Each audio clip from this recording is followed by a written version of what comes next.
Oi pessoal, eu sou o Sensei Rogério Baltazar e este é o Kimen no canal.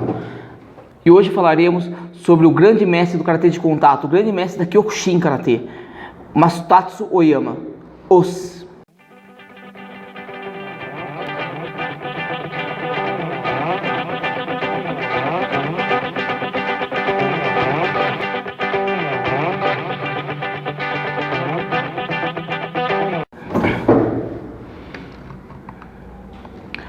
Pessoal, Masutatsu Oyama ou Mas-Oyama, como todos o conhecem, não é japonês. Ele nasceu na Coreia, portanto ele é coreano, foi para o Japão muito cedo, né, e se naturalizou japonês. Adotou o nome de Masutatsu Oyama, o nome dele é Shoi Yufati, e adotou o nome de Masutatsu Oyama. Mas não vou nem me apegar muito ao nome dele e me apegar mais a quem foi Masutatsu Oyama. Mas-Oyama começou o treino de Karatê muito cedo. E a primeira arte que ele treinou, o primeiro estilo de Karatê que ele treinou foi o Shotokan. Há relatos, eu não sei até que ponto é verdade, mas eu acredito que possa ser verdade sim, que ele treinou o Karatê Shotokan com o filho do Funakoshi. Então ele teve uma linhagem bem direta ali, né, do início do Shotokan. Após ele se desiludir com o Shotokan, também há relatos disso, eu não sei até que ponto é verdade, ele se desiludiu com o Shotokan depois que ele viu o mestre dele, ou seja, o filho do Funakoshi, brigar na rua e não conseguiu usar, apanhou, enfim. Ele meio que se desiludiu com o Karatê Shotokan. E após isso, ele passou a treinar o estilo Goju Ryu. Se quem treina Karatê Kyokushin hoje, quem estuda o Karatê Kyokushin e quem estuda o Karatê no geral, pode perceber que há diversas semelhanças entre o Karatê, diversas semelhanças entre os katas de Shotokan entre os katas da Kyokushin e os katas da Goju Ryu. Até porque ele treinou a maior parte do tempo antes da Kyokushin, treinou o Goju Ryu. Pegou a faixa preta de Goju Ryu, não lembro que nível que ele chegou, se não me engano é quarto Dan, mas eu não tenho certeza disso também. Enfim, o que aconteceu? Após a Primeira Guerra Mundial, depois que o Japão, como todos sabem, quem entende um pouquinho de história aí, acompanha um pouco de história do mundo mundial, sabe que o Japão foi destroçado na Segunda Guerra Mundial e demorou um pouco para se reerguer. Quando estava se reerguendo, após alguns anos, eu não lembro, não vou saber dizer agora o ano exato, Masutatsu Oyama, eu não lembro o ano exato,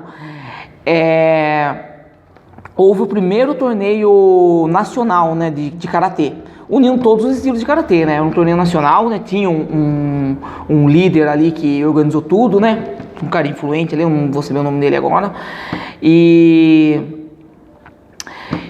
Então houve o primeiro campeonato nacional. O Oyama se inscreveu para o campeonato, a inscrição era livre, né? O Oyama nessa época não pertencia não representava nenhuma academia, né?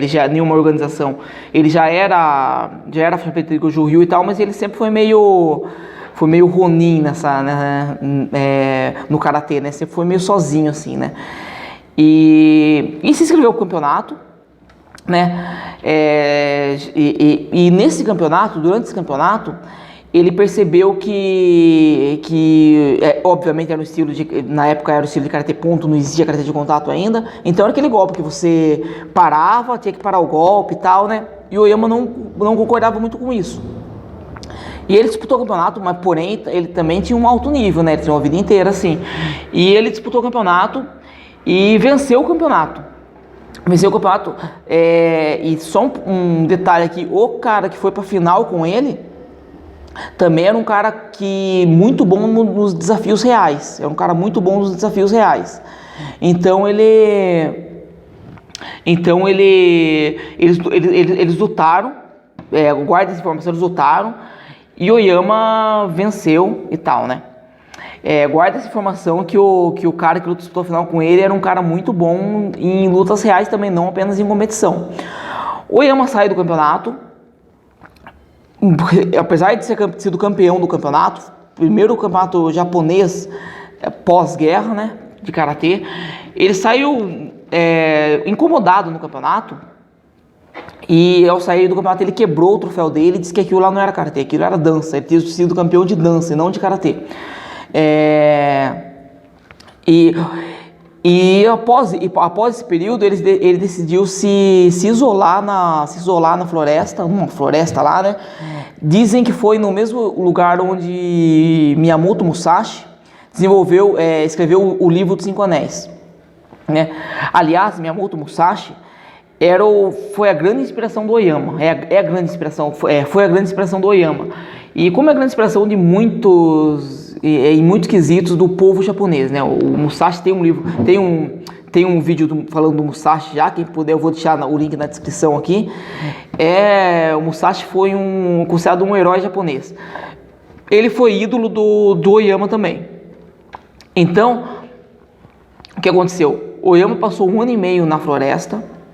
Ele com mais um aluno dele que resolveu segui-lo e tal, e os dois passaram 1 ano e meio na floresta. Nesse 1 ano e meio foi onde ele desenvolveu o Karate Kyokushin, o Karate forte. Eu não sei em que momento ele deu o nome de Kyokushin.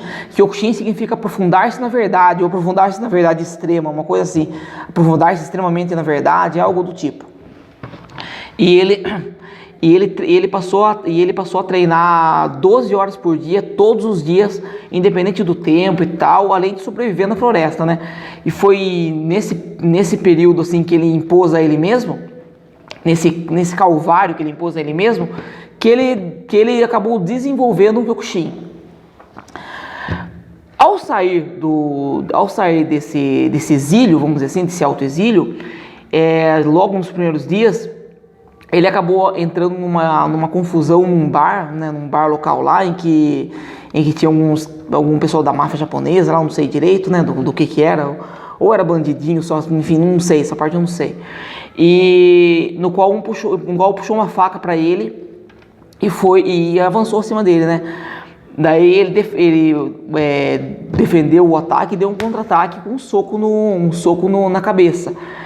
E esse soco que ele deu estourou a caixa craniana do indivíduo e veio a falecer, obviamente. O Oyama ficou preso após isso um período também, né? Embora o cara fosse um bandido e tal, e fez bem pra sociedade lá, o pessoal local até gostou, a polícia não achou tão ruim, mas ele foi preso. E nesse momento o Oyama ficou com medo do karatê dele, porque estava realmente muito forte. Ele havia desenvolvido algo muito forte. O Kyokushin baseia-se nisso, você deixar calejar, deixar seu corpo forte, para você defender a cabeça, obviamente, mas não defender o seu corpo, sim, mas se a defesa falhar, o seu corpo tem que ter resistência suficiente para aguentar o golpe. Então essa é a filosofia do Kyokushin, né, na parte do comitê. Você não há necessidade de defender cada parte do seu corpo. O seu corpo é uma autodefesa, né?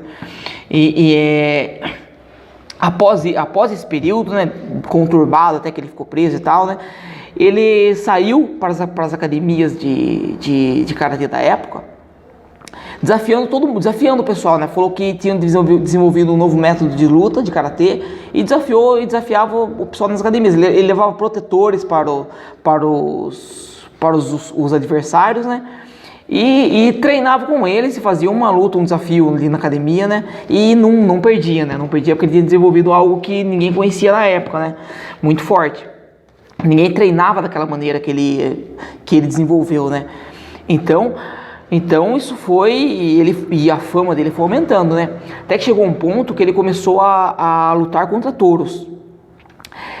Na verdade, primeiramente só é até para quem gosta de defensoria dos animais, e até não é muito legal, né? Mas ele pegava touro primeiramente e tentava arrancar o chifre do touro com esse golpe aqui que é chutô no karatê, né? Chutô uchi, com essa arma chutou, né? E arrancava o chifre do touro. E o touro, quando tem o chifre arrancado, ele morre alguns dias depois. E tentava matar o touro também com um soco. Algumas vezes ele lutou contra touro, assim, sem o touro solto, ele também, e lutaram. Há 2 filmes da vida do Oyama. Um da década de 60 ou 70, que se chama Oyama, o Campeão da Morte. Muito bom. Porém uma produção não muito boa, obviamente. E o que é uma produção um pouco melhor, que é na década de 2000 já, que é Fighter in the Wind, ou Oyama, o Lutador Lendário, né? Tá traduzido do português, ficou Oyama, o Lutador Lendário, ou Lutador Lendário só. Esses dois falam contra a vida do Oyama. O primeiro, da década de 60, 70, eu achei ele um pouco mais real, de acordo com os fatos que a gente conhece, que a gente leu e tal, né? Ele é um pouco mais realista. Esse filme de 2000 deixou o Oyama muito assim, muito endeusado, muito Miyamoto Musashi, assim, entendeu? Então, mas é legal ver os dois filmes, né? No filme desse mais recente, aparece o Oyama lutando contra um búfalo, né? Obviamente não era um touro menor e tal, né? Tem vídeos até reais, com filmagem ruins também, né? Do Oyama enfrentando o touro, mas dá pra você ver a proporção do touro e tal, né? Não é um búfalo como parece nesse filme, né? Mas enfim, após todo esse período aí, o Oyama e após desenvolver o Kyokushin e começar a dar aulas e tal, né? Abrir academias e tal. O karatê dele ganhou uma grande fama. Tanto que havia nessa época um desafio entre Japão e Tailândia, de uma equipe de karatê do Japão, considerada a melhor, contra uma equipe considerada a melhor de Muay Thai da Tailândia. Iam se enfrentar os 5 melhores lutadores e tal, mais o professor, né? E nunca o Japão havia ganho esse duelo, né? Havia a cada 5 anos, cada 4, 5 anos. E a primeira equipe do Oyama que foi, né? Já da Kyokushin que foi, eles ganharam todas as lutas. Foi a primeira equipe japonesa que ganhou.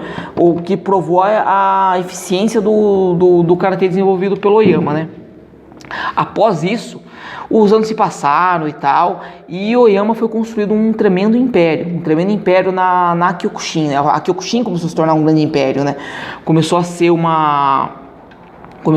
um estilo de referência, né? O karatê fundou-se o que é conhecido hoje como karatê de contato, né?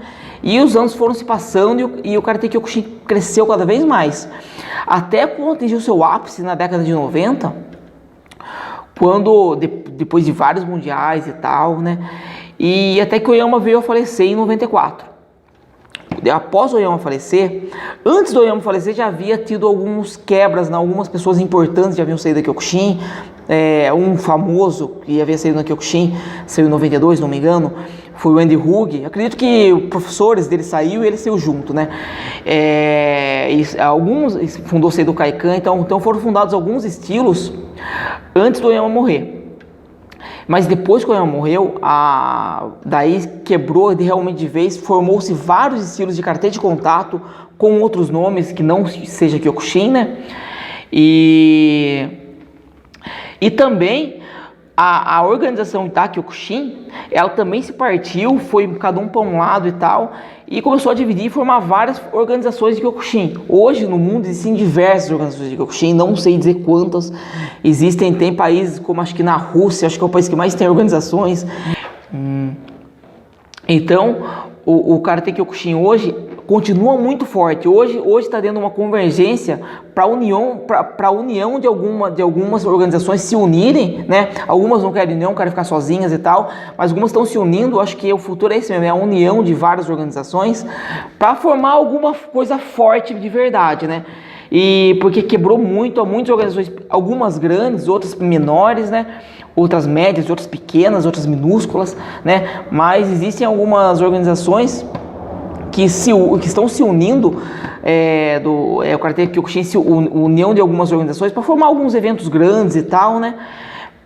Que eu acredito que essa é a convergência, porque afinal de contas todos pertencemos à mesma filosofia, ao mesmo Karate Kyokushin. Então na minha visão não há necessidade dessa quebra, dessas brigas e tal. Sempre vai haver briguinhas e tal, mas é bom essa convergência para a união, né? Então, esse foi o vídeo de hoje, pessoal, sobre o Masutatsu Oyama. Quem quiser, comente aí. Esqueci de falar no começo. Compartilhe, curta, deixe seu like e até a próxima, pessoal.